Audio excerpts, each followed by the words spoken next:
dans notre magasin de vélo ZM Cycle and Fitness. Après vous! Alors, l'hiver est terminé, le printemps est déjà bien amorcé. Avant de sortir le vélo et de prendre la route, notre vélo était en dormance pendant un certain temps. C'est impératif de faire des vérifications. Première chose, les freins. Alors, c'est une des parties les plus importantes. S'assurer qu'ils fonctionnent tous les deux, qu'ils fonctionnent bien. Ensuite de ça, on a la pression des pneus. Les pneus perdent régulièrement de l'air. Alors, c'est sûr qu'au début de la saison, les pneus vont être à gonfler selon les limites qui sont indiquées sur le pneu. La chaîne qui doit être lubrifiée, qui ne doit pas être distendue non plus. Ça, c'est un point à vérifier lors d'une mise au point, d'accord? Parce qu'une chaîne distendue à la langue pourrait endommager les pignons et même les plateaux. Donc, s'assurer que notre chaîne n'est pas finie, comme dans le fond, une courroie d'auto. C'est exactement le même principe. Aussi, on veut regarder ce que les vitesses fonctionnent de façon aisée, c'est-à-dire que les changements de vitesse se fassent doucement. OK? Il n'est pas question ici d'entendre les petits moineaux, là, les petits bruits de métal. On les appelle les moineaux. Quand il y a des moineaux, c'est le temps de sortir les cabanes. Un autre point important, c'est toutes les jonctions qui soient bien serrées, comme par exemple les roues avant, arrière. Vous ne voulez pas perdre une roue, la roue d'en avant en train de prendre une bosse le long d'une roue passante. Et le guidon, bien entendu, parce qu'on ne veut pas tourner le guidon dans une certaine direction et puis aller dans la direction opposée. Les roues, ça aussi, c'est supposé d'être silencieux. C'est-à-dire tout ce qu'on pourrait entendre, c'est le cliquetis.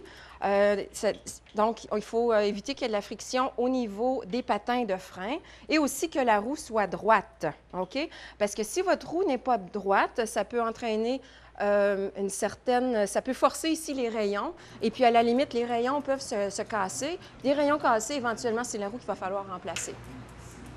Pour moyennant peut-être de 50 à 80 $, vous pouvez avoir cette vérification-là qui est faite par un mécanicien expert qui, lui, en plus, va aller lubrifier tous les câbles, lubrifier les parties qui sont en mouvement, la chaîne, des points particuliers sur les dérailleurs avant et arrière.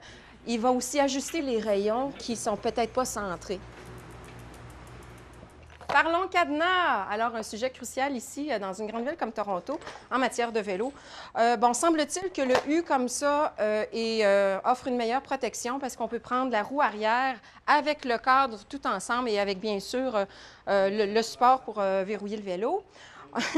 Si vous êtes plus aventureux puis vous voulez faire un petit peu plus de conditionnement physique, exercer vos biceps, bon, mais mon Dieu, pourquoi pas tant qu'à ça y aller pour la chaîne de prisonnier? Alors voilà, je vous dirais que pour vous simplifier la vie, votre meilleur moyen de protection contre les vols, c'est un vélo comme celui-là qui se protège lui-même finalement. Pourquoi? Parce qu'il a l'air moche. Il a l'air moche, mais personne ne sait que c'est un vélo qui est en bonne condition et puis qui fonctionne très bien, qui est sécuritaire. Une autre chose importante à mentionner, c'est le service de police de Toronto, puis probablement que les autres services de police offrent aussi ce service qui est gratuit. Alors, il s'agit de faire enregistrer votre vélo, le numéro de série avec vos informations dans le répertoire du service de police. Normalement, tous les numéros de série se cachent à peu près par ici. Et puis, vous pouvez vous inscrire en ligne, ça ne coûte rien. Et puis, à ce moment-là, si quelque chose arrive avec votre vélo, bien, vous avez peut-être des chances de le retrouver un de ces jours. Parlons maintenant des accessoires qui sont obligatoires par la loi. Sinon, vous pouvez vous faire arrêter. D'accord? Première chose, ici, la sonnette. La sonnette, si vous faites arrêter par la police, et puis que vous n'avez pas votre sonnette, c'est bien de valeur, mais vous allez payer 85 beaux dollars. Ensuite de ça, on parle d'un réflecteur avant et d'un réflecteur arrière ici.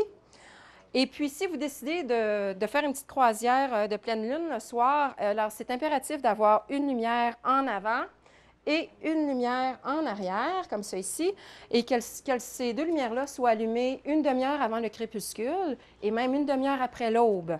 Et puis, je termine en vous conseillant fortement, fortement, fortement d'aller sur le site du ministère de Transport de l'Ontario. Alors ici, j'ai la brochure en anglais, mais la même brochure, on peut la commander en français. D'ailleurs, vous allez avoir le lien à l'écran.